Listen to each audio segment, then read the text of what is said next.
Halo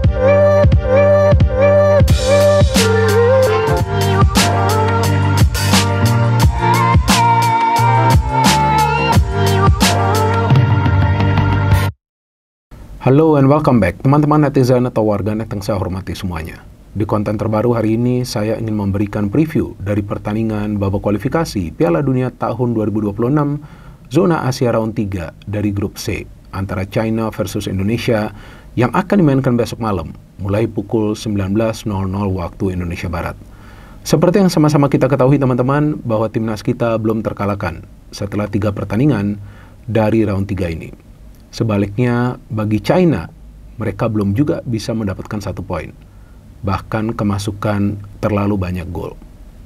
Artinya tentu, 2 tim yang akan bertanding besok malam punya satu tujuan, yaitu untuk bisa meraih kemenangan dan mendapatkan 3 poin. Tentu kita tahu bahwa dari segi materi pemain dan juga materi pelatih, timnas kita lebih unggul daripada timnas China. Tapi kan dalam sepak bola, segala sesuatunya ditentukan di atas lapangan. Jadi walaupun untuk saat ini ya wajar ya jika kita semua optimis bahwa timnas kita punya peluang untuk meraih kemenangan atas China di pertandingan besok malam.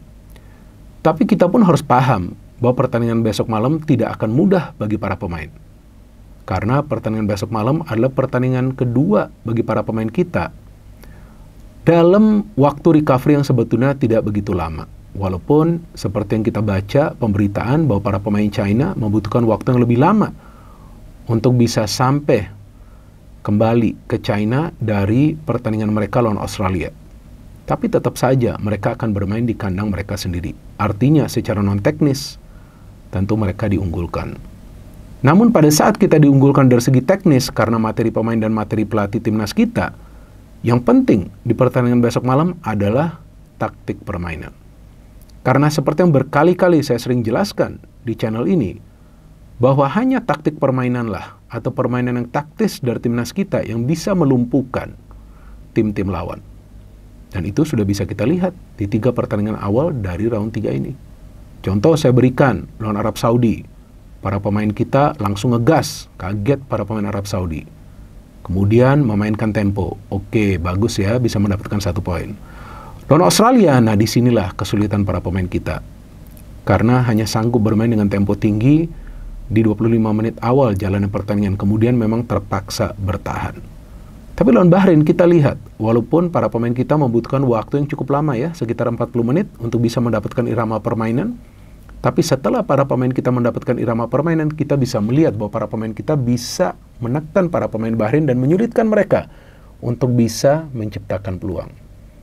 Nah artinya di pertandingan besok malam, tentu kita semua menanti taktik dari Sintayong. Apakah akan langsung istilahnya ngegas, seperti yang tadi saya katakan, seperti di pertandingan lawan Arab Saudi, atau wait and see? Apa artinya wait and see? Wait and see itu artinya cek ombak dulu, tunggu dulu. Nah, sama seperti di pertandingan lawan Bahrain itu. Tunggu dulu, lihat dulu seperti apa tim lawan ini main. Bisa juga taktik itu akan dipakai lagi.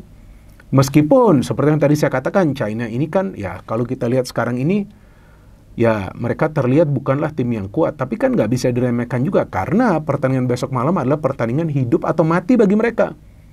Kalau mereka imbang apalagi kalah, selesai. Mereka sudah pasti tidak akan bisa lolos ke round 4 pun. Tapi bagi timnas kita, kalau bisa meraih kemenangan, maka jalan untuk minimal lolos ke round 4 agar nanti bisa kembali berjuang untuk lolos ke Piala Dunia sangat terbuka. Dan saya yakin Sintayong akan sangat berhati-hati untuk memilih pemain-pemain yang akan bermain dari awal. Karena di pertandingan sebelum lawan Bahrain, para pemain jelas terkuras energinya. Gila, harus bermain selama 100 menit. Itu kan bukan 99 menit. Ya, pada saat 100 menit baru wasit meniup peluit panjangnya. Jadi gak akan gampang bagi para pemain. Tapi bukan artinya para pemain kita akan khawatir. Kan gak seperti itu. Sekarang materi pemain kita kan luar biasa atau bisa dikatakan istimewa. Karena dipenuhi oleh pemain-pemain yang bermain di Eropa. Nah, itulah plus poinnya. Jadi sebetulnya dari segi kreativitas, para pemain kita seharusnya bisa menjalankan perannya di atas lapangan. Untuk bisa menciptakan peluang demi peluang. Karena intinya, dalam sebuah pertandingan sepak bola, apalagi di level seperti sekarang ini, untuk bisa lolos ke Piala Dunia, yang penting itu adalah mencetak gol. Maka itu saya senang sekali melihat pada saat para pemain kita bisa bekerja sama untuk mencetak 2 gol di pertandingan lawan Bahrain. Ya dong, ada Wak Haji, Oratmangun yang mencetak gol, ada juga El Klemer, Rafael Strijk yang mencetak gol, ya kan? Sekarang kan banyak ya julukan bagi para pemain timnas kita, kita harus happy dong, ya kan?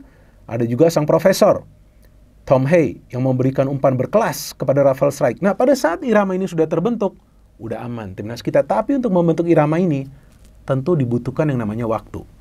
Jadi, seperti yang saya jelaskan di podcast Liputan 6 Sport, saya mengatakan kalau mau bikin kopi instan kan gampang. Kita tuangkan kopi instan di sini, kita tuangkan air, jadi. Tapi bagi para pemain nggak gampang untuk mendapatkan irama permainan. Mereka perlu dulu koordinasi, perlu dulu organisasi permainan. Nah, yang saya harapkan jangan sampai pada saat coba untuk organisasi permainan, ada kesalahan yang dilakukan. Nah, inilah yang sangat penting. Maka itu seperti yang baru saja tadi saya katakan, ini yang penting, ini pemain-pemain yang dipilih oleh Sintayong untuk bermain dari awal. Karena jujur nih teman-teman, pada saat Jordi Amat starting, waduh, ngeri kali. Jujur, was-was saya. Dan akhirnya kan dia diganti kan di awal babak kedua kan, karena dia gak bisa bekerja sama dengan Jay Itzes, gak bisa. Pada saat Rizky Ridho masuk, aman banget pertahanan kita. Tapi ya tentu, itu nanti adalah keputusan dari Sintayong. Dan memang berita terakhir bahwa Jordi Amat cedera ringan. Jadi, saya gak yakin dia akan main dari awal. Tapi saya harapkan Sandy Walsh bisa bermain. Sandy Walsh bagus banget permainannya kan. Mau main sebagai center back, ya kalau bisa bermain di sebelah kanan. Kemudian Valverdong. Wah, ini juga julukan lainnya nih bagi Calvin Verdong kan. Valverdong. Wah, energinya seperti Valverde ya.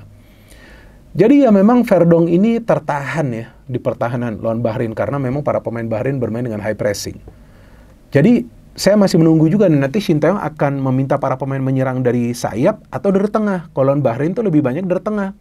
Mengandalkan Ivar dan juga Tom. Bisa juga nanti lawan China mainnya dari sayap. Karena sebetulnya kekuatan kita ada di sayap. Dengan pemain-pemain yang punya speed. Nah, seperti apa permainan dari China? Saya kebetulan nonton pertandingan mereka lawan Australia. Karena kan main lebih awal. Ya dong, kan main lebih awal sebelum pertandingan Bahrain lawan Indonesia. Saya nonton. China ini teman-teman, kalau saya lihat tipe permainannya, mereka hanya menyerang, dan menyerang. Nah, saya bingung lihat mereka main seperti itu, karena pelatihnya asal Kroasia, kalau nggak salah namanya, Branko Ivankovic. Yang jika timnya kalah lagi lawan Indonesia, saya nggak yakin dia akan bertahan sebagai pelatih dari China. Artinya ini juga pertandingan yang sangat penting bagi Branko. Nah, saya bingung pelatih asal Kroasia kok taktiknya menyerang total. Nyerang terus mereka. Belakang nggak ada yang jaga. Maka itu para pemain Australia enak banget mencetak 3 gol dan menciptakan banyak sekali peluang. Seandainya para pemain China bermain seperti itu, yang saya pikir mereka akan bermain seperti itu karena bermain di kandang mereka sendiri. Nah, ada peluang bagi para pemain kita untuk bermain transisi, main counter attack karena kita punya speed di depan. Dan kita tunggu nanti siapa pilihan pemain di depan. Ya, Strijk tentu karena dia sudah mencetak gol, Oratmangun tentu karena dia sudah mencetak gol. Nah, ini antara Eliano, Malik, atau mungkin juga Marcelino. Nah, inilah kejutan yang nanti kita tunggu dari Sintayong. Tapi pada intinya teman-teman, para pemain tidak boleh menganggap remeh China. Walaupun China dari 3 pertandingan awal mereka kalah dengan jumlah gol yang cukup banyak. Bahkan kalau nggak salah baru mencetak 2 gol. Tapi nggak bisa menganggap remeh. Kita juga sebagai supporter tidak boleh over optimis. Optimis boleh, tapi jangan over optimis atau artinya kita sombong. Pasti menang. Tidak ada yang pasti dalam sepak bola. Ya, apalagi dalam hidup kita masing-masing, nggak ada yang pasti. Jadi kita support 110%, rasa optimisme ini perlu kita salurkan dengan dukungan kita secara positif. Jadi apapun nanti hasilnya, kita tetap dukung tim nasional Indonesia. Kalau bagi saya teman-teman, persentase untuk pertandingan ini adalah 50-50. Saya tetap berharap agar timnas Indonesia bisa meraih kemenangan. Artinya 50-50 itu apa? Artinya timnas Indonesia punya peluang yang sama seperti timnas China untuk meraih kemenangan, atau mungkin saja pertandingan ini berakhir dengan hasil imbang. Tapi jujur, secara kualitas permainan seharusnya kita unggul. Tinggal bagaimana para pemain juga tetap menjaga konsentrasi sampai 100 menit. Ini bisa juga nanti aneh-aneh. Kita kan nggak akan pernah tahu. Bukan artinya kita ingin menyalahkan wasit, enggak. Tapi itu yang terjadi di pertandingan lawan Bahrain. Maksud saya adalah para pemain kita nanti harus coba juga untuk mengorganisasi permainan pada saat sudah unggul. Bukan artinya harus kill the game. Kadang-kadang nggak sesimpel itu, seperti pikiran kita, ayo tambah gol lagi. Gak segampang itu. Karena pada saat ada pressure dari para pemain tim lawan, pertahanan kita pun harus berhati-hati, jangan kecolongan. Jadi saya pikir walaupun China ini adalah tim yang akan coba untuk meraih kemenangan, tapi para pemain kita seharusnya bermain menyerang. Karena jika bisa mendapatkan 3 poin, jika bisa meraih 3 poin, tentu mimpi untuk bisa tampil di Piala Dunia itu bisa saja, saya mengatakan bisa saja, atau kemungkinan menjadi kenyataan bagi kita semua. Dan pada saat timnas kita lagi bagus-bagusnya, tidak ada salahnya kita juga mengapresiasi semua pemain yang terlibat, dan juga kita mengapresiasi jajaran pelatih dan juga federasi yang coba untuk membentuk timnas yang kuat dan memberikan kita semua tontonan yang menghibur. Jadi teman-teman, kita support semua. Besok mulai pukul 19.00 waktu Indonesia Barat. Kalau feeling saya, timnas kita akan berani bermain menyerang dari awal, karena inilah momen untuk bisa mendapatkan kemenangan perdana di round 3 ini. Tapi seperti yang tadi saya katakan, dan saya ulangi lagi, kita jangan over ekspektasi, kita hanya menikmati masa ini, dan juga kita mendukung 110% tim nasional Indonesia kita. Let's go Indonesia! No hate, no politics, only football. Salam sepak bola.